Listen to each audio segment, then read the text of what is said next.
Muy buenas tardes a todos y muy buenos días a los que nos veis desde el otro lado del Océano Atlántico. Soy Cristina Sánchez, vicedecana de investigación de la Facultad de Ciencias Biológicas de la Universidad Complutense de Madrid, y os doy la bienvenida a esta segunda sesión del año 2021 del ciclo La biología en los medios. A través de este ciclo pretendemos profundizar en noticias relacionadas con la biología que tienen mucho impacto mediático en los medios de comunicación no especializados. Coronavirus aparte, este año ha comenzado en España sometiendo a gran parte del país a un desafío meteorológico importante al que la Agencia Estatal de Meteorología ha denominado Filomena. En términos científicos, Filomena ha sido una borrasca profunda europea que en términos más coloquiales se ha traducido en la mayor tormenta de nieve en España desde el año 1971. Creo que todos tenemos muy presentes todavía las imágenes preciosas de nuestras calles nevadas, de la Puerta de Alcalá, el Templo de Devot o el Oso y el Madroño cubiertos de blanco. Pero estoy segura también de que todos tenéis imágenes en vuestra cabeza de la devastación que Filomena ha causado sobre el arbolado de nuestras ciudades. Las primeras estimaciones realizadas por la Dirección General de Gestión del Agua y Zonas Verdes del Ayuntamiento de Madrid, por ejemplo, apuntan a que aproximadamente 150.000 árboles de nuestra ciudad presentan daños. Por ejemplo, en parques como la Casa de Campo o el Retiro, el porcentaje de arbolado que ha podido verse afectado representa entre el 60 y el 70%. En términos puramente económicos, el coste estimado de retirada y traslado del arbolado dañado, solo esto, se sitúa en torno a los 27 millones de euros. Y se calcula que para la reposición de ejemplares serán necesarias unas 70.000 unidades, con un coste de unos 70 millones de euros. Más allá de lo que esto supone para Madrid en concreto, las consecuencias del paso de Filomena por nuestro país deberían hacernos reflexionar sobre la importancia de hacer una buena gestión del arbolado urbano, vivamos en la ciudad que vivamos.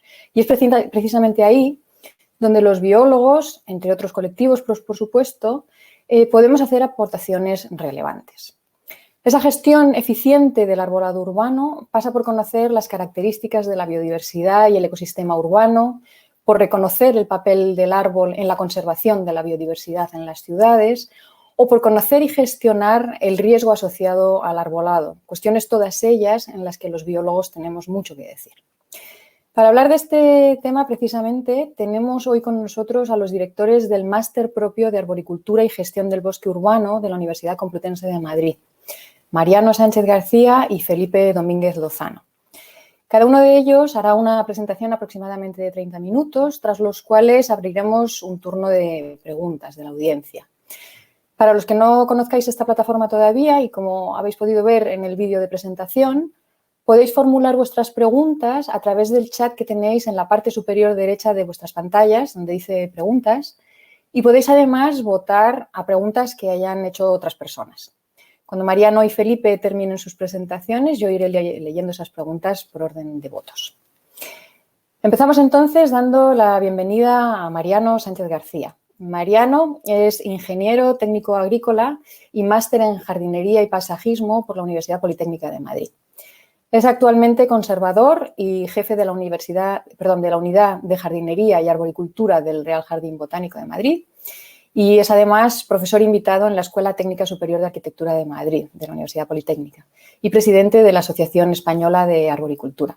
Como os mencionaba antes, Mariano es director del Máster Propio de Arboricultura y Gestión del Bosque Urbano de la Complutense y profesor en el Máster de Paisajismo de la UPV. Es también autor del Jardín Tropical de Atocha, de varios libros de arboricultura y colaborador habitual de la revista La Cultura del Árbol, realizando las fichas de especies de árboles. Muchas gracias, Mariano, por aceptar la invitación a participar en esta sesión y bienvenido a la que ya sabes que es tu casa. Cuando quieras, adelante. Hola, ¿qué tal? Buenas tardes. Gracias por la presentación que has hecho tan completa. Y nada, creo que lo mejor es empezar cuanto antes para que se puedan hacer preguntas, porque creo que pueden salir bastantes preguntas interesantes que completen un poco la exposición que voy a hacer, que obviamente con 30 minutos se va a quedar corta. Hay veces que tienes una oportunidad así de explicar lo que es la arboricultura, en donde estamos haciendo el máster en biológicas y porque realmente pensamos que la arboricultura urbana en lo que es Europa fundamentalmente está controlada por los biólogos, aunque en España no lo parezca. De hecho, muchos de los profesores del máster son biólogos que se han especializado en arboricultura. Entonces, ese es el jardín botánico, es en la nevada anterior, no es en Filomena. En Filomena son 50 centímetros de nieve lo que había. Y un poco...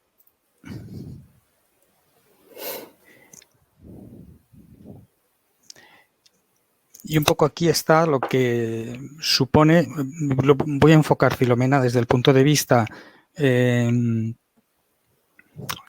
urbano, desde el punto de vista de riesgo y sobre todo desde el punto de vista de oportunidad que nos ha dado esta tormenta para poder arreglar y mejorar aspectos que no lo estaban a lo largo de todos estos años, a pesar de que ha habido ayuntamientos de Madrid que han tratado de arreglar las cosas poco a poco, pero creo que esto puede ser un gran impulso.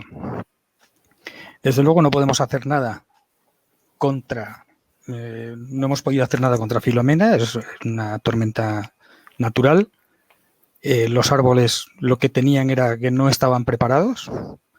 Entonces, para poder preparar los árboles, pues no nosotros, sino ellos mismos, lo que fundamentalmente necesitan es que durante un periodo de tiempo X vayan generando, para el caso de la nieve o de una tormenta, una madera de reacción.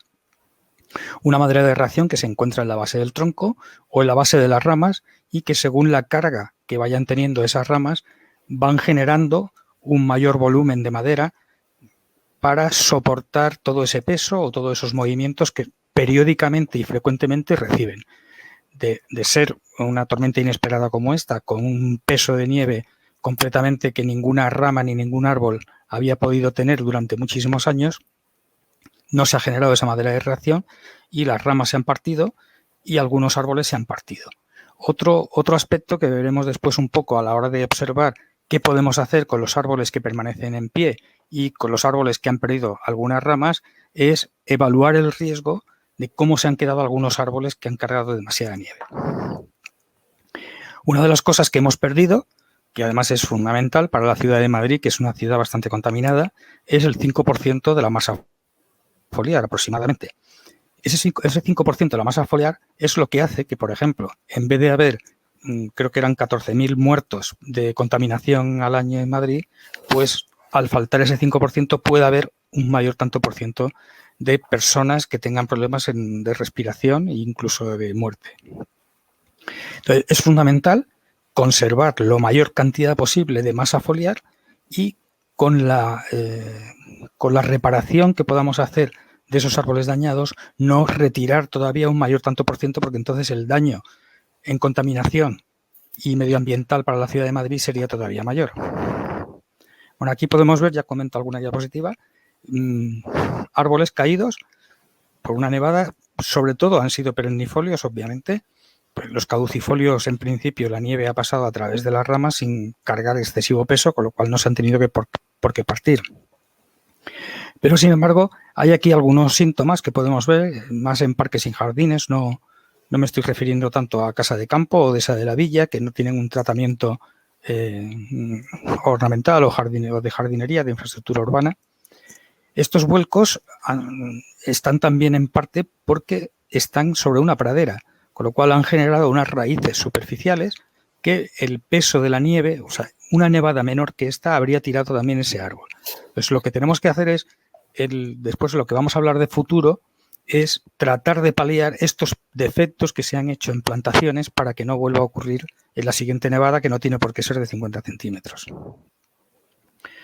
Bueno, aquí vemos síntomas, los aligustres en las calles, que es lo que más ha sufrido, y los pinos, que también han sido los pinos y los cedros y las encinas, que han sido todos los perennifolios que han sufrido.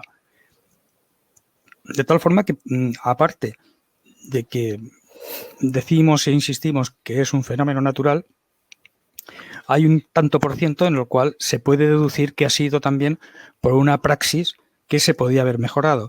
Una de ellas es cuando plantamos, como en la diapositiva de la izquierda, los aligustres en una calle estrecha con falta de luz evidente.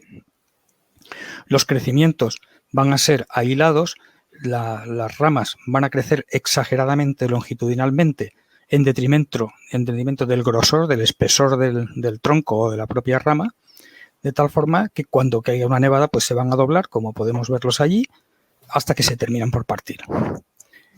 El caso de la derecha es distinto, es un pino que tenía ramas horizontales, ha cargado nieve y se ha partido. Entonces, lo que sí veremos después, fijaros, cuando os he dicho el grosor de la rama, en esta rama de aquí apenas hay grosor basal, pero sin embargo en esta de aquí sí que lo hay. Entonces podemos ver que esta ha perdido parte de la copa y esta otra no. Esta tenía movimientos de días de viento, estaba orientada al sur, esto es el jardín botánico, y ha podido generar una madera de reacción mayor que le ha venido muy bien con esta nevada. Esto es lo que ¿qué hacer después?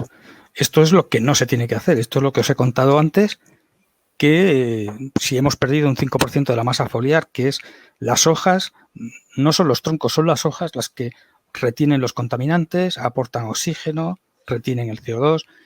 Si quitamos más hojas, obviamente la contaminación va a ser mayor durante 1 o 2 años, el oxígeno que nos aporta va a ser menor y el CO2 que retienen también va a ser menor. Con lo cual, estas podas son las que no se deberían haber hecho hasta haber hecho una evaluación y ver si realmente alguna de esas ramas se iba a partir. Si la rama no se iba a partir, no tiene sentido el hacer las podas.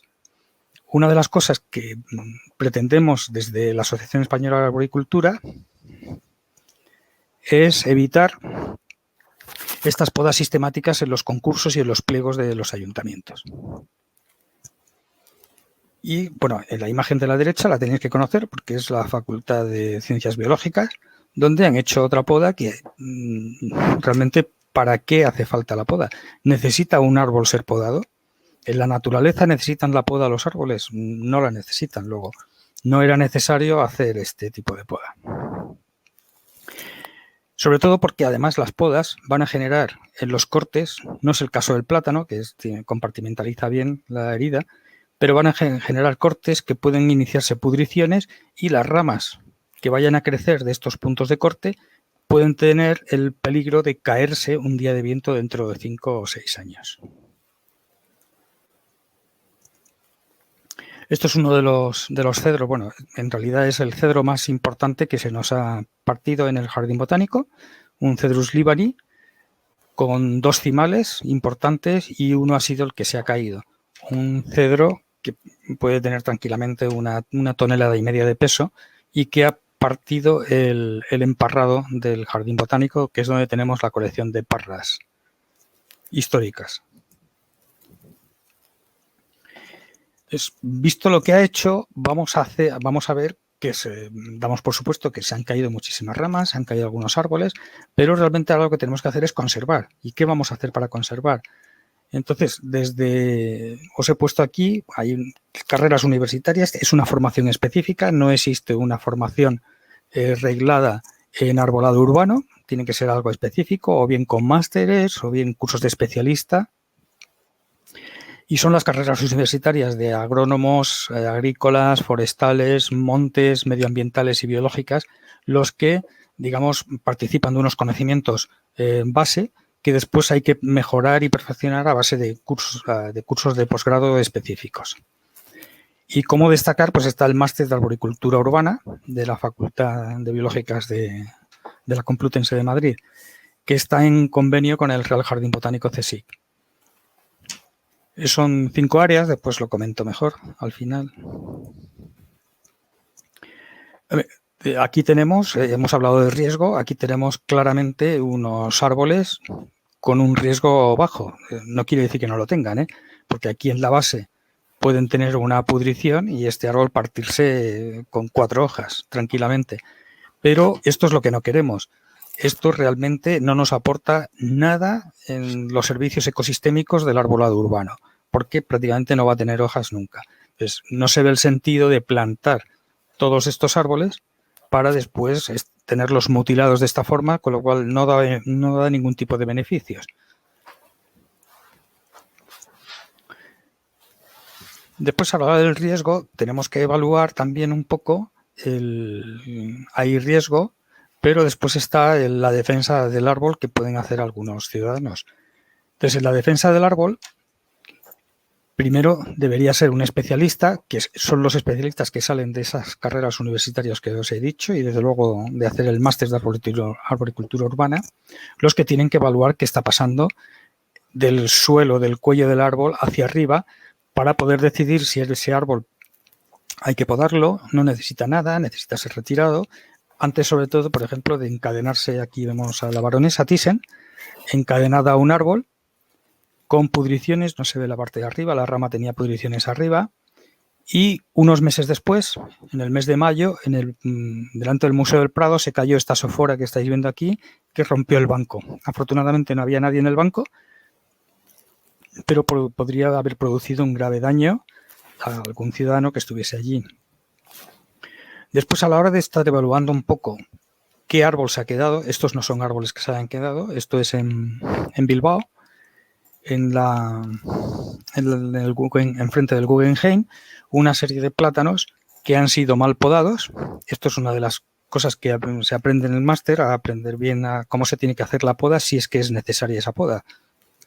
Entonces, estos plátanos de paseo han sido mal podados y a poco que tengan alguna pudrición o cavidad en la base de la rama, puede ser que se parta por una poda equivocada.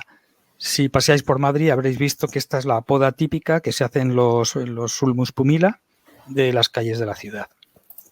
Poda completamente inadecuada y que lo que en plátano puede ser que no ocurra, que se parta la rama por la base, sí va a ocurrir en el caso de los pumila, como ya ha habido varios casos graves en la ciudad. A la hora de evaluar el riesgo, deberíamos ver cómo es la inserción de estas dos ramas para ver si existe el riesgo de que en algún momento, con un día de viento o bien lluvia, una de las dos ramas se puede abrir y nuestro árbol se parta, pero fijaros lo que hay debajo. Entonces hay un banco que debemos vigilar. Entonces, ahora, después de Filomena, una vez que has quitado todo el riesgo, una vez que has quitado las ramas que cuelgan, las ramas que están medio partidas, es cuando hay que pasar a hacer una evaluación de riesgo y confirmar los árboles que han quedado, si necesitan un mayor esfuerzo y trabajo de poda o bien se pueden quedar como están, con el fin de evitar retirar la mayor cantidad posible de hojas. Bueno, este lo debéis conocer, es el proyecto de Madrid-Río. Entonces, os he contado lo que pasa con los pinos cuando están mal asentados. Pues imaginar lo que puede ser esto con la siguiente Filomena. Esta Filomena lo han pasado porque son jóvenes, pero imaginar dentro de 50 años estos pinos que tendrán la copa, donde veis ahí el punto rojo, que carguen pues otros 200 kilos de nieve. Obviamente ese pino caerá al río, pero los que hay a mano derecha caerán en mitad del camino o caerán en mitad de los juegos infantiles. Luego, estos son unos pinos de lo que os he dicho antes, de aprovechar la oportunidad que nos da Filomena para cambiar algunas cosas. Y esta es una de esas cosas que no se deberían volver a hacer, el plantar pinos torcidos para que carguen nieve y se terminen cayendo al suelo, no pasando nada o bien pudiendo ocurrir alguna desgracia. Bueno, en la mejor preparación de los pinos, una de las cosas que se pretendía hacer en los pliegos del Ayuntamiento de Madrid era la prohibición de plantar pinos en praderas. Los pinos en praderas, si nos vamos a la diapositiva de atrás, pensar que en vez de arena en Madrid-Río lo que hay es una pradera. Todas las raíces de este pino, conforme vaya a ir creciendo, van a quedarse en superficie, porque todas las raíces lo que van a pedir es agua y nutrientes. Si ahí plantamos una pradera, el agua y los nutrientes se los estamos dando en superficie. Luego todas las raíces se van a quedar en superficie. Cuando haya una nevada, como las raíces son superficiales, todo ese peso hará que el árbol vuelque. O sea, no va a llegar ni siquiera a partirse. Antes de partirse, el árbol volcará.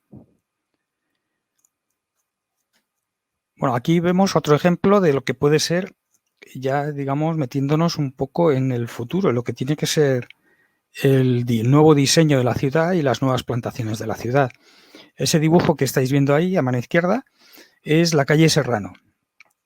La calle Serrano con una doble alineación de plátanos de paseo que no han sido podados.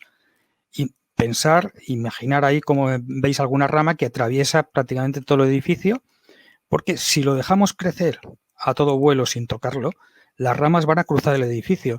Entonces, ¿qué hacemos para que no crucen? Meterles una poda. Pero meterles una poda periódica. Cada 10 años va la motosierra allí y corta el árbol. Pero acordaros que si estamos haciendo cortes de poda, se pueden generar pudriciones y de esos puntos donde hay una pudrición hay un posible punto de rotura, que es lo que tenemos que evitar para que se produzcan daños en los ciudadanos y daños en los medios. De tal forma que plantar 2 alineaciones de plátano ya es grande para la calle Serrano, que sabéis todos que es grande. Imaginad lo que puede ser plantarlos en una pequeña. Y a mano derecha está la Celcova carpinifolia, que es una planta que también ha empezado a plantarse en algunas ciudades españolas, que alcanza 42 metros de altura y 20 metros de diámetro. Pasa lo mismo, no puede estar en un alcorque cada 4 metros. Luego tendremos que ver de cara al futuro qué es lo que estamos haciendo para hacer las cosas bien y que Filomena o una nevada menor no nos coja con el arbolado mal plantado. Bueno, esto es un ejemplo claro de lo que yo llamo cantidad frente a calidad. Una ciudad lo que necesita son hojas, no necesita árboles. Necesita que toda la parte aérea de la ciudad esté en lo posible cubierta por hojas, porque son las que retienen contaminantes, retienen CO2 y aportan oxígeno. Luego, no necesitamos que haya 5 alineaciones de árboles como hay aquí en el Paseo del Prado. Seguramente con 3 alineaciones sería suficiente. Mirar lo que es un plátano en Aranjuez a todo vuelo, o sea, nadie lo ha tocado, son 32 metros de copa y el bulevar que hay en el Paseo del Prado mide 18 metros. Luego, sencillamente, plantando un único plátano en el centro del bulevar nos va a dar sombra a todo lo que sería el bulevar. Luego, sobran árboles. O sea, lo que necesitamos es buen mantenimiento. Después veremos otra diapositiva que se verá más claro. Aquí, por ejemplo, esto es a la salida del Ayuntamiento de Madrid, en Cibeles, donde podéis ver que aquí hay un plátano plantado, aquí hay otro, hay 28 metros de distancia entre un plátano y otro plátano, cabe un autobús y medio y ya con 40 años de edad que tienen los plátanos ya se están rozando las ramas. Y sin embargo, y después ya, no sé el motivo, ignoro el motivo, cada 5 metros vuelve a haber otro plátano. O sea, ¿hace falta realmente haber plantado aquí 4 plátanos que faltan con esta cadencia si sabemos que en unos años vamos a tenerlo todo compacto? Realmente vamos a encontrar más hojas en estos 2 plátanos que en 4 de los siguientes. Y además nos hemos ahorrado en gasolina, en motosierras, en medios humanos de trabajadores y en producir madera que ha tenido que ser llevada y transportada seguramente a la planta de migas calientes, allí procesada, invirtiendo más gasolina y después vuelta a repartirlo. Lo que tenemos que hacer es mirar, saber qué es lo que tenemos entre manos, qué especie tenemos entre manos y plantarla adecuadamente. Bueno, esto es el proyecto de Serrano con su aparcamiento, que es acordaros de los plátanos que habéis visto antes a ambos lados y se plantó otra alineación de plátanos más, ¿lo veis? Si ya estamos viendo que si los dejamos crecer no caben en esa calle, imaginad lo que es una alineación más. El problema, si os fijáis bien en el dibujo, es que este plátano de aquí parece tener tierra. Este de aquí parece tener tierra, pero el nuevo plátano no tiene tierra. ¿Dónde está la tierra de este árbol? El árbol necesita tierra. Seguramente en unos años, en 15, 20, 30 años, este árbol vaya de capa caída hasta que termine seguramente muriendo porque no hay sustrato para él. No existe. ¿O puede pasar esto otro? Bueno, esto es Neptuno. Fijaros aquí la alineación de plátanos delante del Riz.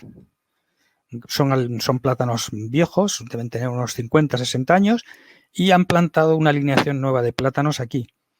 Pero claro, los árboles necesitan luz para hacer la fotosíntesis y más los heliófilos, como es el caso del plátano de paseo. Fijaros aquí qué es lo que ha hecho el plátano para ir a buscar la luz. Mirar dónde está la copa, está inclinada hacia el dios Neptuno. Y claro, esto, imaginar con una nevada con hojas no suele ocurrir, obviamente, pero seguramente el plátano se partiría. Pero lo peor va a ocurrir cuando esta alineación, que es mayor, la de la izquierda, que es mayor, tenga ya la edad límite, empecemos a ver que empiezan a caerse ramas, el árbol envejece. Cuando tengamos que quitar alguno, estos árboles van a ir detrás, porque ahora están protegidos del viento por los árboles, por los plátanos de la izquierda. Luego, no hemos hecho una reposición de árboles para el futuro, porque los dos va a haber que quitarlos con toda seguridad a la vez. Esta es la imagen que quería que vieseis, donde los plátanos de paseo están podados como si fuesen chopos. Entonces, ¿por qué hemos escogido el plátano de paseo? Si al final la poda los va a dejar como si fuesen chopos. Esto parece más bien una plantación de troncos más que una plantación de árboles, porque hay excesivo número de árboles para lo que necesitamos en la ciudad.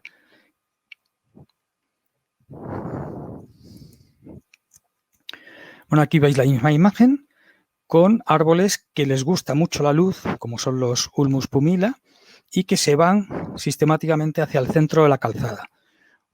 Son árboles de, digamos, de madera que se pudre rápidamente, compartimentaliza muy mal y se inician las pudriciones rápidamente, de tal forma que cuando tenga hojas y haya viento, suelen partirse las ramas frecuentemente. Y más porque en el caso de Madrid, que se repusieron hace unos 50 años los Ulmus minor que desaparecieron por la grafiosis, se plantó el pumila porque era de crecimiento rápido, cómodo de cultivar y barato, pero ahora está ya en su edad límite, de tal forma que ahora está generando graves peligros para los ciudadanos. Entonces habrá que ver qué se hace con esos 50.000 pumilas que hay en Madrid de cara al futuro. Tenemos que, a la hora de elegir las nuevas especies, para lo que nos va a dejar Filomena, es elegir bien las especies frente al cambio climático.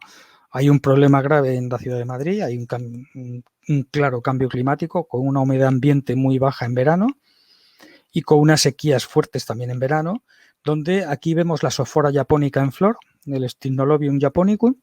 En flor quiere decir que estamos hablando de julio, del mes de julio, y a la vez un castaño de Indias quemado como si fuese otoño, pero a la vez floreciendo como si fuese marzo. Luego estamos en el mes de julio con una segunda floración del castaño de Indias por culpa del cambio climático desgastándose. Luego hay especies que serán imposibles de cultivar ya en Madrid y tendremos que ver qué vamos a hacer. Y con los huecos que nos va a dejar Filomena, es un momento idóneo para ir buscando nuevas especies que palíen el problema de ahora, pero también el del futuro. Si volvemos a poner castaños y volvemos a poner tilos, vamos a tener un problema en el futuro añadido.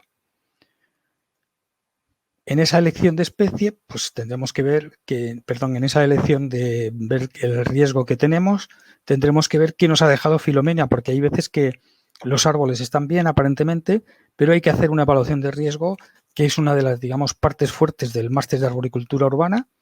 De esta grieta que estáis viendo aquí, esto es un árbol que en otra tormenta puede girar el tronco y partirse. Esta imagen viene a cuento de... Hay un escritor que hizo un libro que se llamó Viajes por España, Antonio Ponz, y que cuando viajó por Madrid, la descripción que hizo del Paseo del Prado es: qué lástima que se poden los olmos de este hermoso paseo como si fuesen patas de araña. Y realmente, varios siglos después, estamos igual. Se podan los árboles como si fuesen patas de araña. Señal de que no estamos haciendo bien las cosas, porque los árboles no necesitan la poda. O sea, igual que los animales no necesitan que les quites una pierna, una pata, pues los árboles no necesitan que se les haga absolutamente nada. Solo por riesgo se puede podar un árbol, solo por cualquier motivo, tape un semáforo, entre en un balcón, pero también deberíamos empezar a ver si es que se ha elegido mal la especie. Después, a la hora de elegir la planta, esto es el efecto túnel que estamos viendo aquí. Hay, por efecto adiabático de evaporación del agua en las hojas, vamos a tener en la parte interna una mejor temperatura, más fresca. Pero, por ejemplo, este mismo efecto, que es muy bueno para un parque, cuando hay contaminación, cuando hay coches pasando por debajo, hay un pequeño defecto, y es que la contaminación se nos va a quedar en las hojas. Que para eso hay que elegir bien la especie, hojas rugosas, hojas grandes, para que la contaminación se nos vaya quedando ahí. Pero hay otro problema, y es que cuando la contaminación sea excesiva, tendrá que salir por algún sitio esa contaminación también. Luego tendremos que buscar especies que nos dejen aberturas, especies tipo de porte oval o de porte fastigiado, para que nos permita para que la contaminación pueda salir. No nos vale la poda, porque entonces volvemos a lo mismo, estamos gastando unas energías y un dinero en no haber elegido bien la especie para esa circunstancia. Aquí lo mismo, habrá que ver qué es lo que hemos escogido. Escoger un porte aparasolado para una calle, una acera de 2,5 metros de ancho es un error, luego hemos equivocado la especie. Este error lo que va a llevar es a estar podando, a gastar energías, a gastar dinero, que es lo que pretendemos evitar con las nuevas plantaciones. Esto es en la isla de La Palma. Hay un drago y un ficus separados 3 metros. Si habéis estado en Valencia o en Sevilla o en Málaga, sabéis lo que es un ficus. Va a asfixiar el drago, que además es un drago ya mayorcito, debe tener sus 30-40 años y tiene su coste, y se lo va a comer completamente y lo va a matar porque el drago es una planta que necesita mucha luz. Aquí en síntomas podemos ver este pino, y a la hora de evaluar cómo se encuentra, ya nos lo está diciendo. Simplemente nos damos un paseíto por el césped y vamos viendo dónde hay una raíz, dónde aparece otra raíz, dónde van apareciendo las raíces, y este pino con una nevada termina en el suelo, porque las raíces son superficiales, porque hemos cultivado este pino en pradera. Bueno, esto es del Christophe Drenou, un ingeniero que trabaja en biología del árbol, con una imagen que, claro, las raíces están entrecruzadas en pradera y se cae un árbol, este de aquí, que tiene una mayor copa, y lo que hace es empujar a los demás, porque no se ha tenido en cuenta esa elección de especie adecuada.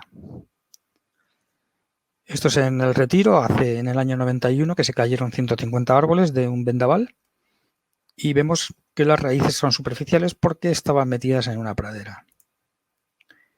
Y nada más, aquí termino. No sé si me he pasado de tiempo, que creo que sí. El árbol, lamentablemente, no se puede ir a otro sitio. No es como los ENS, que si no le gusta el lugar donde los han plantado, se pueden ir. Se quedan, y esa es la ventaja y el peligro. Gracias. Muchas gracias, Mariano. Ha sido interesantísimo. Estoy segura de que hemos aprendido todos mucho y ha quedado de manifiesto lo importante que es tener a especialistas asesorando en las políticas de gestión del arbolado urbano. Es evidente. Bueno, si os parece, vamos a dejar las preguntas, como os planteaba al principio, para el final de las dos presentaciones. Así que, a continuación, le voy a dar la palabra al segundo de nuestros ponentes de hoy, que es Felipe Domínguez Lozano. Felipe es profesor de nuestra facultad, concretamente de la unidad docente de Botánica del Departamento de Biodiversidad, Ecología y Evolución. Participa en proyectos de investigación dedicados a la conservación de la biodiversidad vegetal, con un interés particular en compatibilizar la conservación de las plantas silvestres dentro de territorios en los que hay mucha presencia humana. Estudia plantas en peligro o amenazadas, y esta labor le ha llevado a trabajar en entornos tan distintos como la selva ecuatorial de Guinea o el Parque del Retiro de Madrid. Ha participado en la elaboración de listas rojas, planes de recuperación y reintroducción de plantas silvestres a nivel estatal y autonómico. Y como os mencionaba en la presentación inicial, Felipe es codirector del máster propio de arboricultura y gestión del bosque urbano de la Universidad Complutense. Bienvenido, Felipe. Muchas gracias también por aceptar la invitación y tienes la palabra cuando quieras. Adelante. Vale, pues muchas gracias, Cristina, por esta presentación. Muchas gracias a todos por estar ahí, aunque sea virtualmente. Ya sabemos cómo estamos ahora. Y muchas gracias, Mariano, por hablar realmente de lo que había que hablar en esta charla, porque yo aquí me habéis invitado para hablar sobre el efecto de una tormenta excepcional que ha ocurrido aquí en Madrid sobre los árboles y yo pues de eso no puedo hablar mucho, como es evidente, teniendo a Mariano enfrente. Pero sí que voy a aprovechar la oportunidad que me habéis dado para ver a Filomena desde otro punto de vista, desde el punto de vista en el que yo podría aportar un poco más, que es el de la conservación de la biodiversidad, ¿no? Entonces, mi charlita de media hora pues va a intentar, por un lado, analizar cuáles son las especies que se han podido ver más afectadas por Filomena, y después poner de manifiesto que esas especies viven en una ciudad, y al final, pues como siempre, pues uno tiene que opinar. En este país opinamos de todo, opinar sobre cuál sería el futuro, teniendo en cuenta pues estos fenómenos tan raros, ¿no? Estas nevadas tan raras. Bien, pues ahí tenéis en esta primera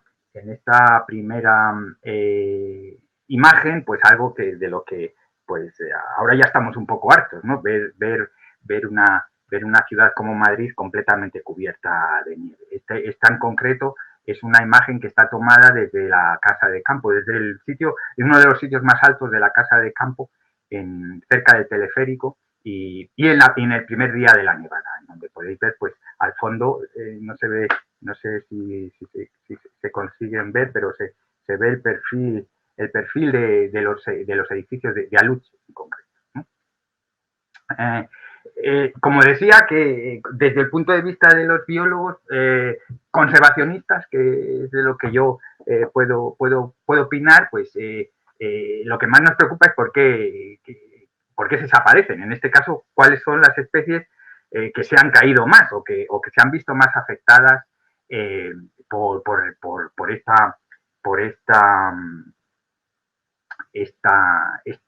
nevada tan grande, ¿no? Y la lógica dice pues que las especies más acostumbradas a la inhibición, a la nieve, pues son las que mejor van a resistir, y las especies más termófilas, como veis aquí,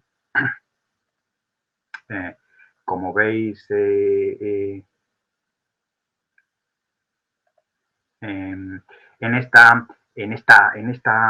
este diagrama, pues van a ser las más afectadas, y todavía es pronto, pues supongo que esto es solo lo que estamos diciendo aquí es solo pues unas impresiones personales, pero a la larga seguramente se podrá contabilizar muy bien y comprobar que esto realmente ha sido así. Que las más termófilas, las especies las perennes, por como bien ha dicho Mariano, las perennes, porque las caducifolias pueden evitar, como no tenían hojas, pues se han caído menos, ¿no? Pues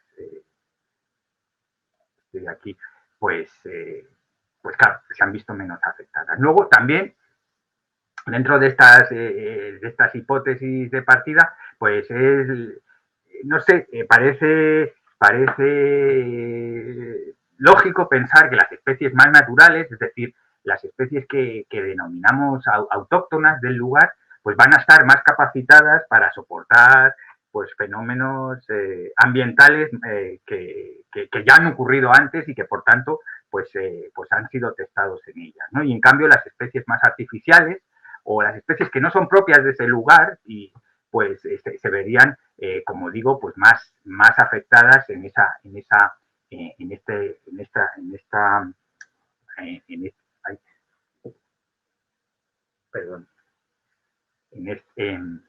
estos fenómenos tan extremos como son estas nevadas aquí en Madrid, ¿no?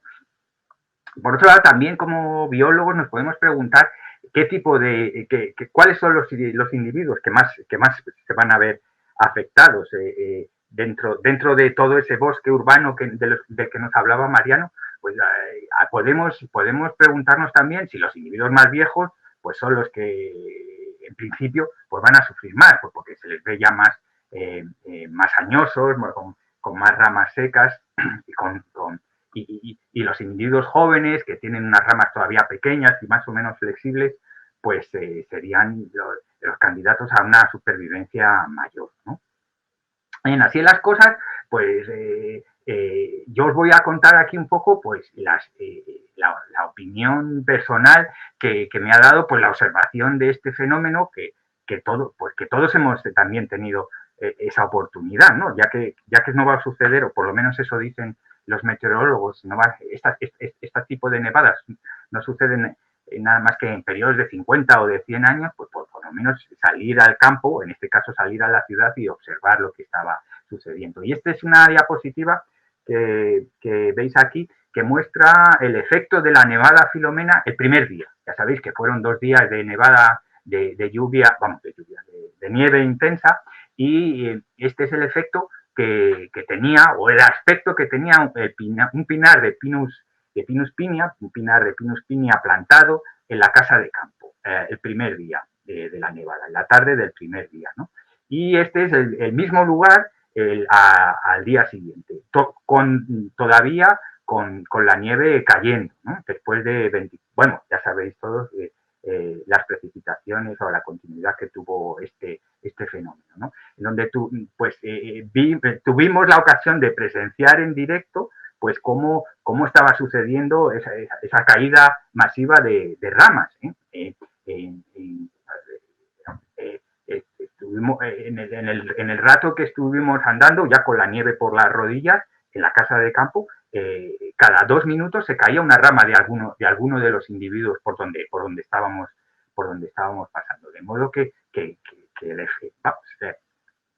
aquí, y contando, porque eso es otra cosa, ¿no? Nos hemos convertido todos en evaluadores de riesgo a partir de esta nevada, y contando los ejemplares que veíamos afectados, eso que también ha mencionado Mariano. En este pinar de Pinus pinia de la casa de campo, el 100% de los ejemplares habían perdido alguna rama, y algunos pues se habían caído del todo, vamos. O sea que aquí la afección fue del 100% en este pinar, que se conoce como el pinar chico, en la parte alta de la casa de campo. Por contra, un poco por hilar por algunas de las hipótesis partidas que planteábamos, que la naturalidad es beneficiosa o no. En principio se supone que sí, que las formaciones más naturales de esta misma especie, de Pinus pinia, próximas a Madrid, pues soportarían mejor este tipo de eventos que no este pinar plantado con los pies, como bien ha dicho Mariano en el caso de las calles, con los pies muy, muy juntos entre sí, muy densos entre sí. Y la cosa es que sin haber, como digo, evaluado esto en profundidad, por lo menos nosotros hemos visto que en este tipo de situaciones, con la misma especie, Pinus pinia, y con un desarrollo de copa, como veis aquí, bastante grande, la afección de esta nevada ha sido menor. Por lo menos por lo que hemos visto nosotros. En este caso, estos pinos son bastante conocidos, son bastante famosos, forman parte de una vegetación que por lo menos, no sé si decir completamente seguro al 100% de una vegetación climática, una vegetación al 100% natural, pero sí con unos tintes de naturalidad mucho más grandes que los pinares de la casa de campo, ¿no? Y en esta situación, como digo, que es común en la parte oeste de la Comunidad de Madrid, en donde estos pinos de gran tamaño, estos pinares de Pinus pinia, están acompañados o forman parte de la comunidad vegetal típica, que es el encinar que veis aquí abajo, pues parece ser que, por lo menos por los sitios en los que nosotros hemos estado después de la nevada, pues la afección no ha sido tan grande. ¿Qué se puede decir? Pues de un tipo de vegetación eminentemente natural y sin ningún tipo de dudas, una vegetación climática, una vegetación que está acorde con las condiciones climáticas de Madrid, que son los encinares. Los encinares compuestos, fundamentalmente en el estrato arbóreo, porque Hercusil es su especie balota, o sea, la encina del interior ibérica, ¿no? No sé si se llega aquí a ver con facilidad, pero estas matas grandes de 2 o 3 metros que estoy señalando aquí con la manita del cursor, son filireas medias, que es un arbusto muy mediterráneo y que también, esto es a los 10 días de la nevada, pues que también, pues como veis, tenían sus ramas dobladas, aunque no muchas partidas, pero sí afectadas. Y lo mismo podemos decir de las encinas. Las encinas, no de manera generalizada, ya os digo que estos son impresiones personales, no de manera generalizada, pero sí con frecuencia se veían ejemplares afectados en estos encinares, en este caso un encinar pues, muy próximo a la ciudad, uno de los pocos encinares maduros que quedan cerca de Madrid, ¿no? en el monte de Batres. De modo que podríamos decir que también la vegetación natural se ha visto afectada por este tipo de eventos tan raros. En cuanto a la pregunta de que los ejemplares jóvenes o los ejemplares adultos, pues también recogiendo mis impresiones personales, sin haber comprobado esto ni mucho menos, por lo que hemos visto en estas visitas post Filomena, pues los ejemplares jóvenes, aquellos que tienen menos de 100 años, porque como se podían contar los anillos de los que se habían partido, pues parece que se han visto bastante afectados. Y en ese caso, por ejemplo, esta es la imagen de ese pinar que no tiene más allá de 50 o 60 años, con, ya digo, el 100% de los ejemplares afectados. Sin embargo, los ejemplares adultos, esos ejemplares de porte sobresaliente, majestuosos, como estos que aparecen aquí en esta diapositiva, como digo, han capeado mejor el temporal, nunca mejor dicho, y aunque sí que se han producido pérdidas de ramas así importantes, como en este caso, aquí en este encinar más degradado en Boadilla, pues no ha sido devastador. Siguen en pie ejemplares como este de más de 200 años de edad, ¿no? El mensaje biológico de todo este asunto es que a mí me gustaría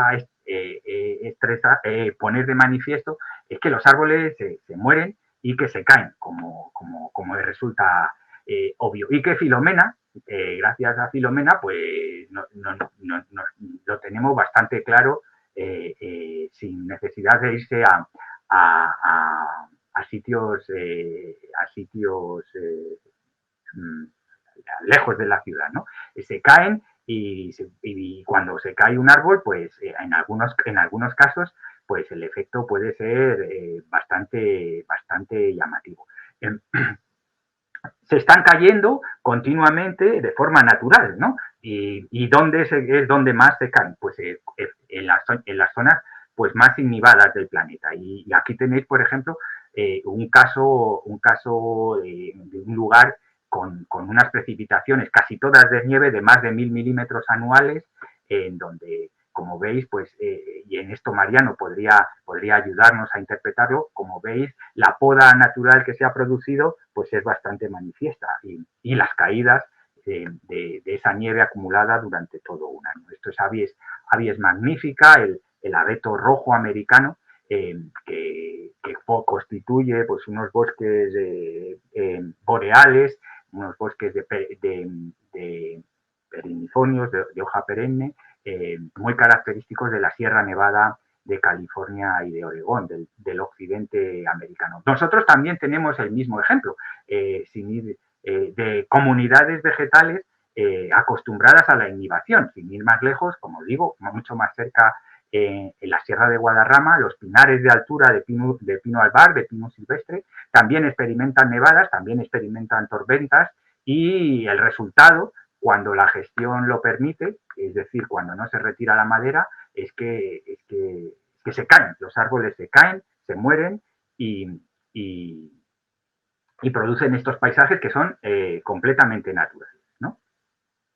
En el caso de la ciudad, pues este hecho, que se mueran y se caen, requiere que tengamos un compromiso, por lo menos desde el punto de vista de los biólogos conservacionistas, no quizá de otros gestores, probablemente si alguien está escuchando desde el punto de vista de la seguridad pública o del tráfico rodado, pues estas cosas dirán, ¿cómo podemos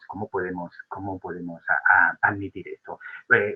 Y en mi labor aquí es por lo menos dejar esa idea, que los árboles se mueren y se caen y que eso en la ciudad requiere un compromiso, igual que un compromiso conservacionista, igual que el que podríamos tener si en lugar de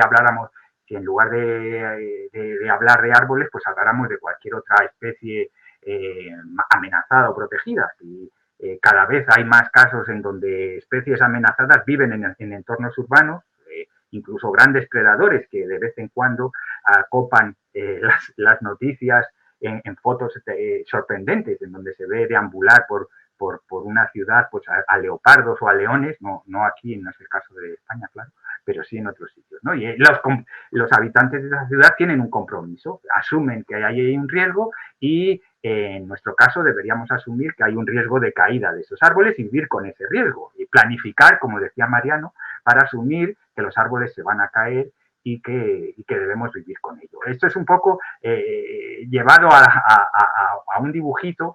¿Qué es lo que implica asumir ese compromiso, ese riesgo de caída? Bueno, pues implica pensar en la planificación del arbolado en la ciudad como si estuviéramos en cierta manera remedando o asemejándose al dinamismo vegetal que hay en cualquier comunidad vegetal, en donde a partir de unas comunidades pues más sencillas, herbáceas, pasaríamos a un segundo estado en donde aparecerían especies pues más longevas, matas y pequeños arbustos y finalmente pues a lo que es un bosque. En ese caso, intentando llevar esta idea al medio urbano, pues en estos momentos tenemos muchos alcorques que son algo parecido a esto. Podríamos extender un poco la superficie del alcorque hasta 5 metros para dar cabida a este segundo paso en el estadio del dinamismo de las comunidades vegetales y finalmente, si nuestro compromiso con los árboles fuese mayor, pues incluso podríamos dejar más hueco en los alcorques, hasta 10 metros, y allí podríamos recrear un dinamismo más natural y asumir, como digo, que los árboles se van a caer y las ramas también.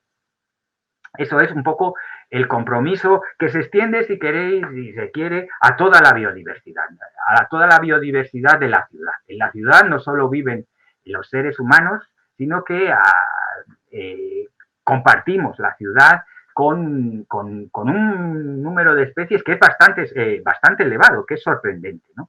En la ciudad hay medios artificiales, casi todos son medios artificiales, y también hay medios naturales, aunque no lo parezca, ¿no? De modo que dentro de este conjunto de especies, todas ellas urbanas, podríamos hablar, por un lado, de biodiversidad artificial o cultural, especies que se han adaptado a hábitats completamente nuevos, y una biodiversidad natural que vive acantonada, que vive refugiada en algunos terrenos, pequeñas parcelas que la ciudad, por distintos motivos, ha dejado sin urbanizar. Y en ese compromiso que deberíamos tener de conservación tiene que asumir esto, que vamos a tener una biodiversidad natural, pero que también, aunque no lo queramos, incluso si no lo quisiéramos, pero que a mí me... Y en esto pongo de ejemplo pues esa lucha que tenemos contra la flora exótica, contra las especies invasoras.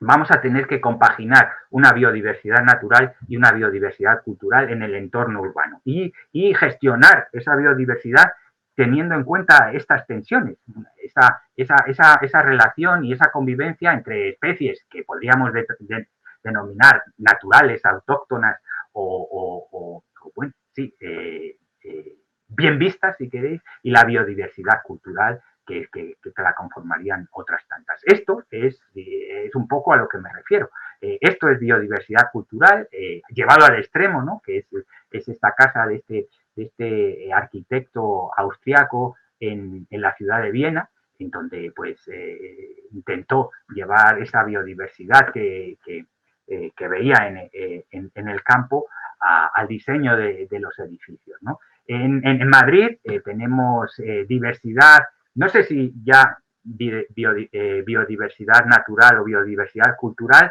en infinidad de sitios. Están en los Alcorques, en los propios Alcorques de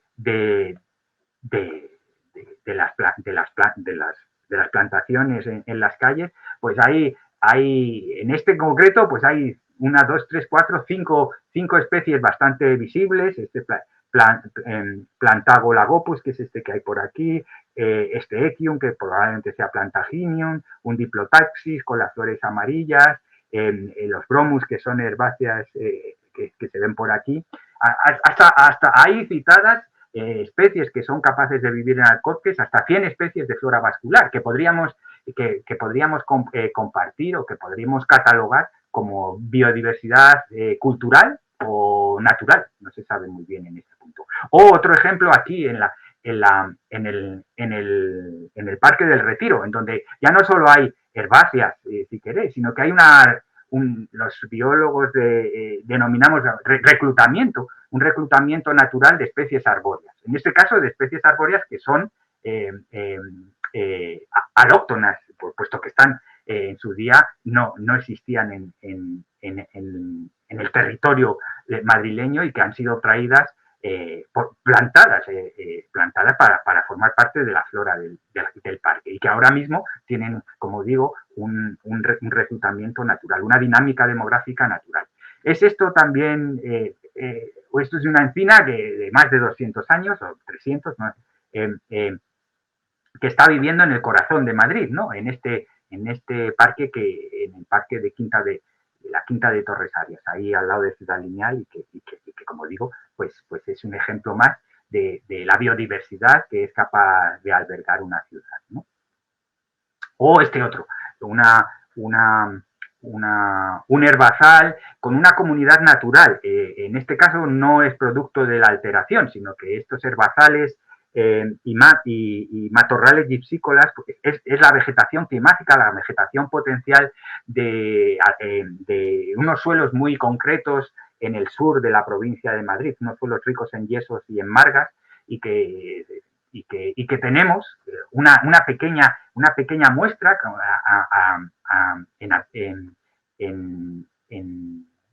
muy cerca de la Puerta del Sol, en la estación de la Broñigal, en Entrevías, ¿no? Con más de 200 especies de especies de flora vascular, a pocos kilómetros de la Puerta del Sol. De modo que, para ir concluyendo, pues a mí me gustaría llevar ese compromiso de la flora y de los animales urbanos y proponer pues un nuevo nombre. Siempre hay que cambiar, estamos siempre a las vueltas con los nombres de las calles de las ciudades. Un nombre para una calle, la calle de la biodiversidad, ¿no?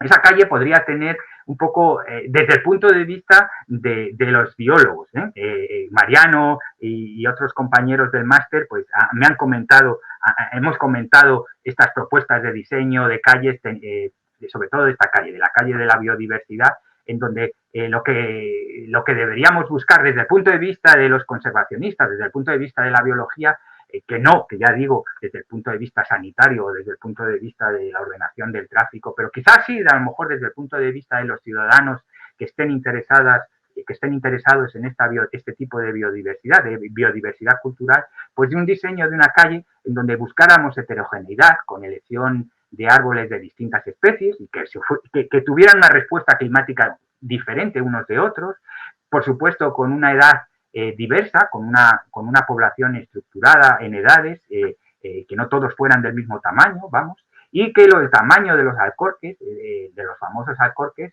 pues fuera, como digo, que tuviera en cuenta ese dinamismo de la vegetación natural que podría asemejarse o que podría intentar copiar en el tamaño en los alcorques, ¿no? Incluso pues en la sustitución de algún, fijaros lo que yo estoy diciendo, la sustitución de plazas de aparcamiento en las calles por por parterres de biodiversidad, ¿no? O sea, es algo que probablemente suene un poco extraño, ¿no?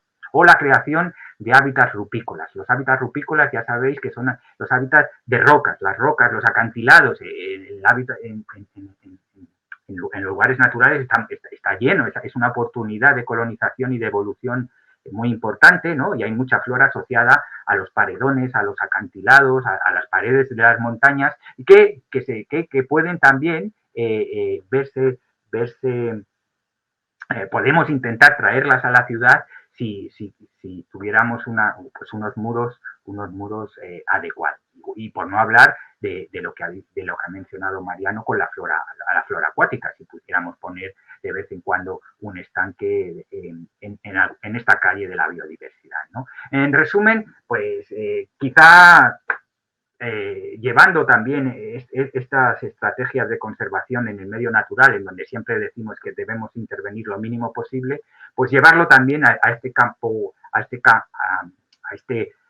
este medio urbano, y abogar por menos intervención, menos costo, menos pliegos, menos proyectos, más diseño, probablemente más diseño que tenga en cuenta esa biodiversidad, una mejor planificación y una prevención, como que en eso la arboricultura pues sí que vamos, incontestable que prevenir los riesgos en la caída de los árboles es importantísimo, ¿no?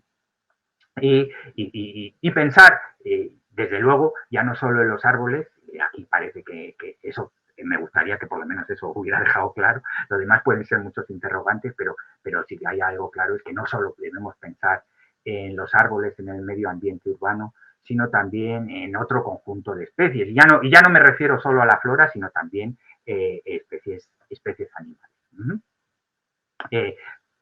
Por acabar, por donde empezamos, Filomena, no se puede trabajar contra ello, sino más bien a disfrutarlo. Es un evento que sucede muy pocas veces y que si para algo sirve es para hacer fotos de este tipo sin moverse de casa, ¿no? Una foto de ambientes de tundra en un entorno pues muy mediterráneo. Y yo creo que con esto pues puedo acabar esta pequeña exposición. Muchas gracias, Mariano. Me quedo con tu reflexión final, que me parece muy importante. Menos intervención, más diseño y más planificación, que en el fondo no es más que decir, sigamos invirtiendo en ciencia y en conocimiento y apliquémoslo, en este caso, a la gestión del arbolado urbano. Pero, como hemos podido ver, asociado a la pandemia muy claramente, merece la pena invertir en investigación, está claro, y aplicarla, por supuesto. Bueno, tenemos ya varias preguntas en el chat. Os recuerdo que tenéis, aunque ya veo perfectamente que sabéis utilizarla, podéis formular vuestras preguntas a través del chat a la derecha de vuestras pantallas en la parte superior, y también podéis votar a preguntas que haya hecho cualquier otro miembro de la audiencia. Vamos a empezar por las más votadas, como os decía al principio. Y dos de ellas son de uno de nuestros compañeros de la casa, José Manuel de Miguel, que se disculpa porque ha tenido que abandonar la sesión, pero ha dejado dos preguntas que yo creo que pueden ser de interés para todos. Mariano, primero, comienza dándote las gracias y felicitándote por la charla. Y te pregunta si son conscientes los responsables municipales de esta nefasta gestión que se está haciendo del arbolado y si son sensibles a cambiarla. Bueno, primero quería disculparme porque el PowerPoint que he subido no era el último. Pero bueno, no se ha notado mucho, espero. Bueno, yo no la llamaría nefasta. Ten en cuenta que muchas de las cosas que he dicho de cómo está el arbolado diario a fecha de hoy, la responsabilidad es de hace 50 años. Cuando hablamos de los Pumila, fue una plantación rápida. En aquel momento seguramente se creyó importante porque se sustituyó todo el minor que había muerto por grafiosis y claro, lo que sí hay que hacer es una gestión. Pero desde hace unos años el Ayuntamiento de Madrid tiene ya hecho un plan de gestión, tiene un plan de infraestructura verde y de biodiversidad, que lo conoce Felipe también, que tienen que poner en marcha. Yo creo que ya rápidamente, hay que ponerlo en marcha rápidamente. Y quizá lo que falta es un poco de gestión del arbolado del viario. De parques y jardines está bien controlado y bien conservado, pero del viario. Se nota ahí que ante el susto o el miedo a que pueda pasar algo, lo que se hace es se mete la motosierra y para la siguiente calle. Entonces, eso es lo que creo que sí queremos ayudar al ayuntamiento con la mesa del árbol, con la mesa redonda que organizamos ayer con ellos, es un poco el que se pierda el miedo al riesgo, que realmente no todos, hay que pensar que los vuelos en avión, cuando hay un accidente, muere más personas en un accidente aéreo a lo largo del año que en árboles, pero vamos, como 100.000 veces más. La probabilidad de que caiga un rayo o que te toque la lotería es 100.000 veces más que te caiga un árbol. Entonces hay que perder el miedo al árbol y empezar a conservar. Una vez que lo plantas, plantarlo bien, seleccionar bien la especie para dejarle un espacio de crecimiento, como se ha visto antes con el plátano y el autobús. Y ya después la gestión buena irá corrida, porque ya no hará falta meter la motosierra cada 10 años en esas nuevas alineaciones bien plantadas. Yo creo que la labor que se está haciendo desde hace unos años ha cambiado y va mejorando. A la velocidad de un árbol, de crecimiento de un árbol quizá, pero bueno, va mejorando. Muchas gracias. Laura te pregunta, Felipe, dice, tu propuesta de recrear la sucesión ecológica en las ciudades me recuerda a la propuesta de creación de bosques del botánico Miyawaki. Consiste en la plantación de minibosques con una alta diversidad de especies locales con distintas alturas y perímetros. ¿Piensas que algo así tendría éxito en nuestras latitudes? Abre el micro. Tienes el micro cerrado, Felipe. Verdad, siempre se me olvida lo del micro, siempre se me olvida.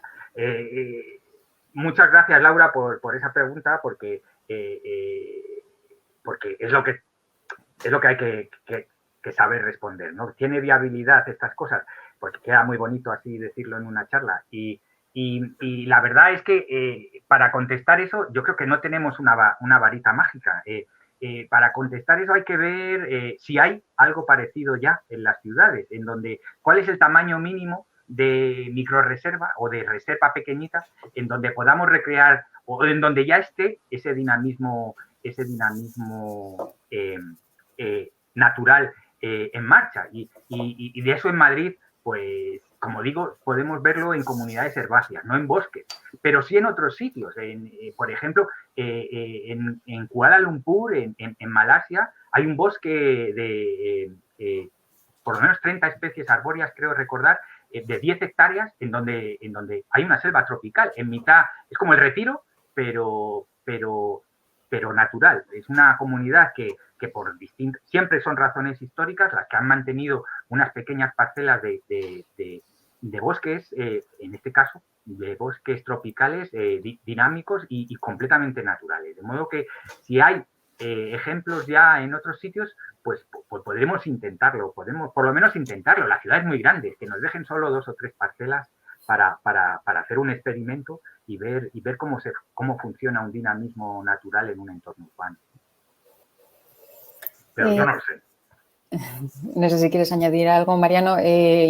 Podéis intervenir, no hace falta que yo os dé la palabra. Si tenéis alguna cosa que añadir. Yo creo que eso sería una solución perfecta.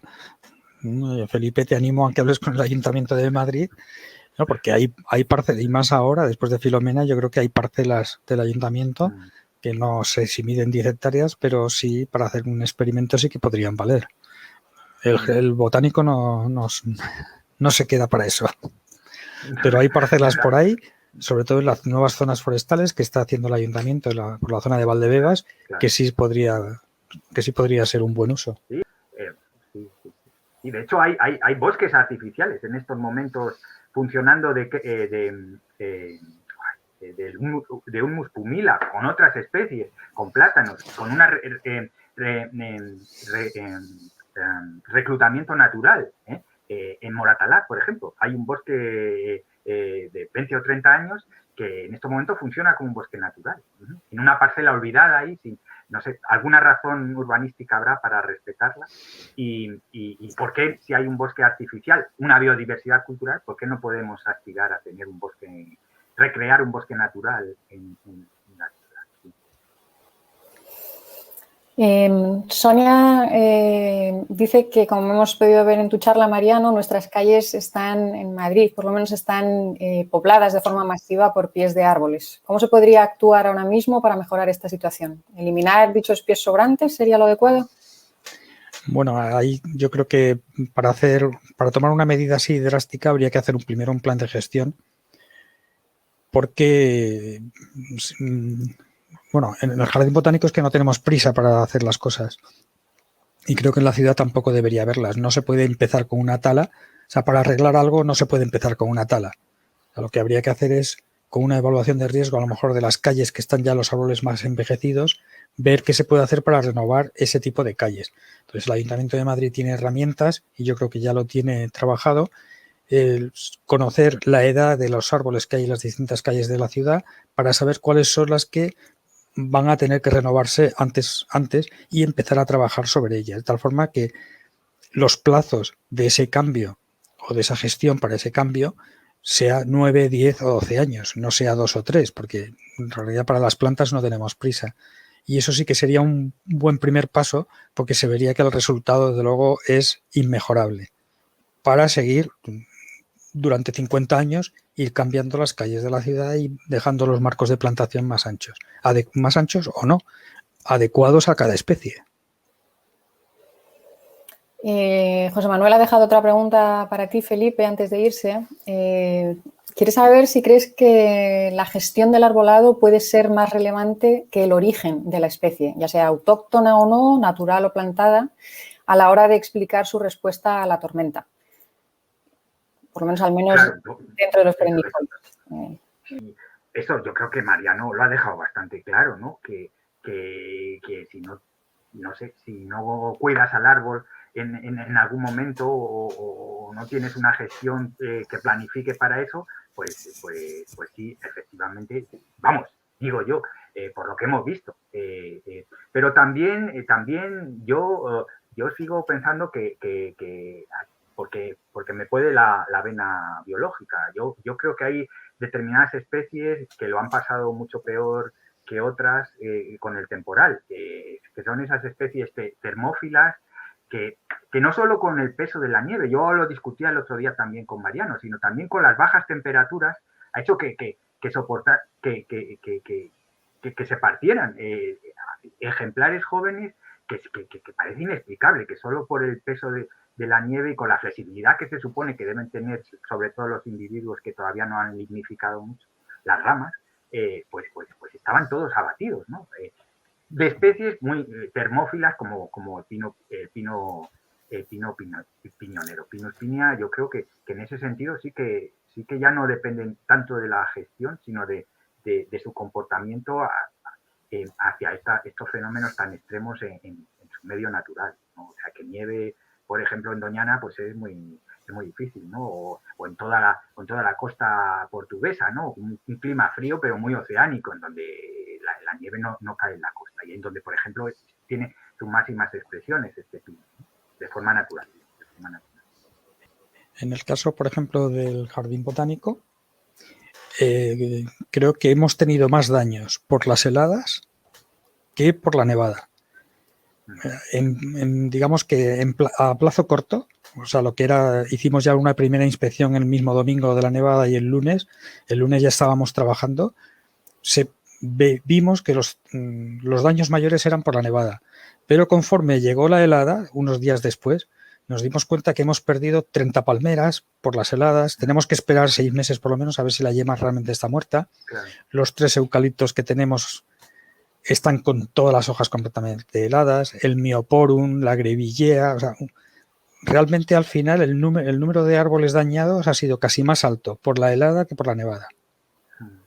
Sí, lo que pasa que, claro, es menos evidente, es menos espectacular y tal, pero es que ha hecho mucho frío, ¿no? Ha hecho mucho frío. Damos fe, sí. Pablo Gutiérrez pregunta, para todos estos ejemplos que ha mencionado Felipe, ¿no jugaría un papel esencial en conservación la figura de las microreservas, lo has mencionado antes, sistemas más empleados en otras comunidades como Valencia, por ejemplo? Sí, muchas gracias, Pablo, por llamar. Yo, vamos, que también es una solución que se plantea en estos momentos para las ciudades, en donde el espacio es oro, vamos. Es evidente que comprarse un piso en una ciudad es mucho más caro que en un pueblecito de la sierra. Entonces solo quedan microreservas, solo quedan esa solución. Y por ahí yo creo que podríamos intentar compaginar esas dos biodiversidades urbanas y lo que hace falta pues es un poco la intención. Ya se conocen algunas propuestas de bioreservas o microreservas urbanas en Madrid y falta pues yo creo que pues el empuje para declararlas y ceder el testigo a las siguientes generaciones. Nosotros tenemos fortuna de disfrutarlas ahora hay que prepararlas para que no desaparezcan. Llevan con nosotros milagrosamente mucho tiempo y tiene que seguir. Pero sí, es una solución, desde luego, una solución. Sixto pregunta algo sobre lo que ya habéis discutido, pero no sé si queréis añadir alguna cosa más. Dice que es evidente que la densidad de plantación es muy alta, pero ahora que ha sucedido todo esto, ¿tiene algún sentido podar ejemplares completamente descompensados? ¿Sería mejor eliminarlos? ¿Existe algún tipo de planificación a corto o medio plazo? No sé si queréis añadir algo más.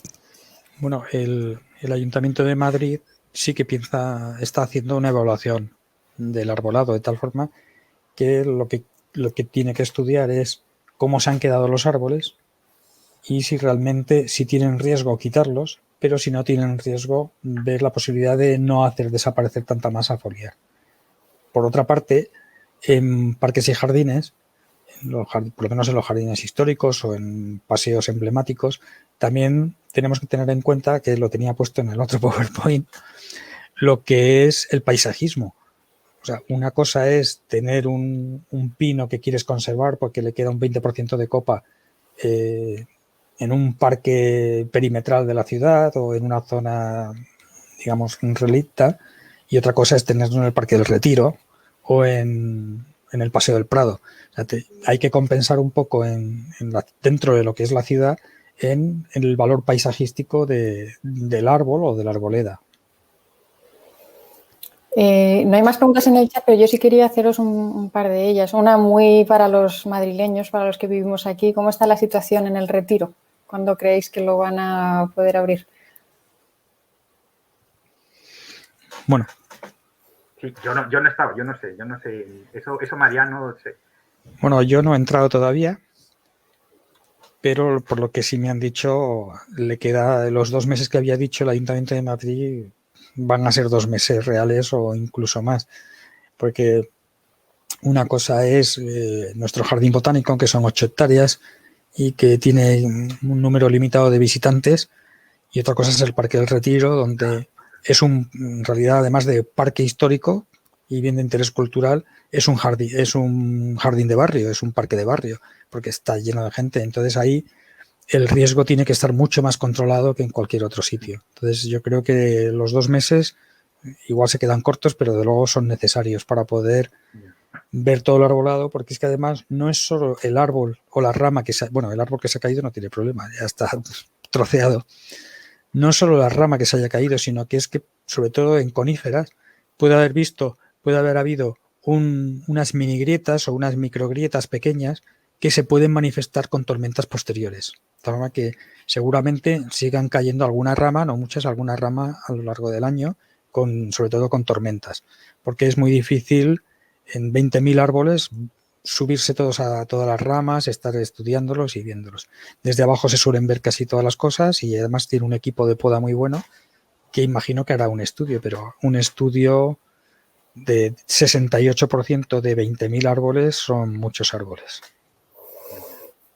Y bueno, para cerrar, si no hay ninguna pregunta más, ¿Cuáles son las salidas profesionales? Porque estoy segura de que mucha de la gente que ha asistido y que va a ver este vídeo en cuanto lo editemos y lo colguemos en la página web de la facultad o le deis difusión a través del Jardín Botánico, por ejemplo, ¿cuáles son las salidas profesionales que puede tener la gente que decida hacer el máster propio de arboricultura urbana que dirigís?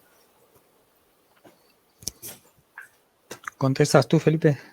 Bueno, vale, yo puedo... Y yo después, si quieres. Sí, eso, vale, sí. Creo que tú puedes dar la visión más tradicional y la más obvia, pero a mí me gustaría decir que gracias a la oportunidad de este máster hemos conseguido introducir una ventanita de conocimiento nuevo en el mundo de la arboricultura, que es la biología de la conservación urbana, y que es algo muy novedoso y que, por tanto, creo que, bueno, sin hacer de gurú, es una nueva oportunidad de formación. Y es ya no pensar en las especies amenazadas que tienen todo el derecho por siempre y además por razones obvias.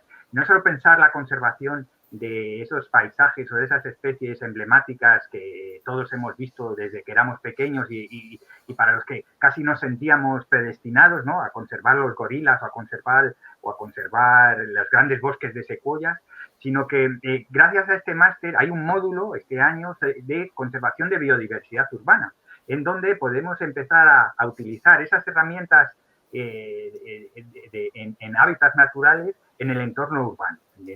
Cuando Pablo decía lo de las microrreservas, es ahí, decir, bueno, mirad que hemos visto microrreservas en sitios más naturales, ¿por qué no llevamos este ejemplo a las ciudades y ver si funcionan o no? De modo que no hay en estos momentos muy pocos, si hay algún biólogo contratado en los ayuntamientos para evaluar la biodiversidad urbana. Y por ahí podría haber alguna oportunidad de formación de biólogos urbanos. Al margen de lo que va a decir Mariano, que es quizá lo más obvio. Pues yo creo que el máster de arboricultura urbana es un máster profesionalizante y de hecho ahora ha sido casualidad, Filomena, porque llevamos 2 años ya con el máster, pero desde luego tiene una salida profesional para biólogos y ingenieros tremenda. Es una lástima que los biólogos no se lo planteen como una salida profesional, porque ya os digo que en Francia es la base de la arboricultura urbana, los biólogos. Y por otra parte hay otra vertiente que queremos hacer más hincapié en la facultad, que es la investigación. La arboricultura urbana está en pañales en investigación. O sea, hay ramas codominantes que hay que estudiar por qué se parten, por qué crecen así, si realmente es por cultivo, por poda o porque realmente nacen así. Habría que ver, hacer un estudio. Hay, por ejemplo, ahora hay una tesis, el que más sabe ahora de ramas codominantes es un inglés que acaba de terminar su tesis doctoral hace unos años. Las micorrizas, por qué los suelos de los árboles urbanos funcionan tan mal. Hay que micorrizar, pero se pueden usar las propias micorrizas, no traerlas de los propios viveros, que saber de dónde vienen esas micorrizas, saber cómo funciona la aireación de los alcorques, saber perfectamente cómo es el crecimiento de las especies para ver si los dejan ya de podar como si fuesen todos los árboles iguales. Y vamos, que hay una línea de investigación grande que queremos, y gracias a vosotros tenemos aquí... Parece que se escucha. Parece que no se escucha. He visto ahí alguien ha escrito que no se escuchaba muy bien tu micrófono. Yo te escucho bien y sí. Debe ser un problema de alguien de la audiencia. Bueno, pues eso, que es profesionalizante y que realmente ahora, por ejemplo, la ciudad de Madrid tiene un servicio con 21 arboricultores y que probablemente todas las ciudades de España terminen con un arboricultor por distrito y con un arboricultor dentro de parques y jardines que controle el arbolado urbano y, por supuesto, enfrente estarán todas las empresas que trabajan para esos ayuntamientos, aparte de los trabajos como autónomos y las líneas de investigación, que la verdad es que en España no hay ninguna, pero es que en Francia las hay por todos los lados, desde la arquitectura arbórea hasta el sistema radical, vamos, infinitas. Muy bien, pues seguro que bueno, la charla, el debate ha sido muy interesante y espero que mucha gente se interese también por esta disciplina que tiene tantísimo potencial y tanto futuro. Antes de despediros a vosotros, dejadme un segundo nada más para dar las gracias a los compañeros de la Fundación General UCM que han sido los encargados de la retransmisión de esta sesión, toda la cuestión técnica y de difusión asociada a esta actividad. Muchas gracias, sé que estáis ahí detrás, aunque no se os vea ni se os escuche. Y ahora sí quiero daros las gracias a vosotros dos por haber aceptado participar en esta sesión que nos parecía muy importante. El ciclo se llama La biología en los medios y yo creo que es una excusa perfecta no solo para profundizar en esas noticias, sino para reflexionar sobre muchas cosas. Estamos hablando de un fenómeno meteorológico que ha afectado a una ciudad muy concreta o a un país muy concreto, pero yo creo que las conclusiones que podemos sacar son mucho más globales, mucho más generales y de hecho de eso se trata. Así que muchas gracias, Mariano, muchas gracias, Felipe. Estoy segura de que el máster va a seguir teniendo muchísimo éxito y esperamos que esta sesión contribuya un poquito a ese éxito. Gracias, Cristina. Muchas gracias. Vale, gracias Un abrazo y a ti. cuidaos mucho todos. Gracias. Vale, gracias a ti, Cristina, por invitarnos.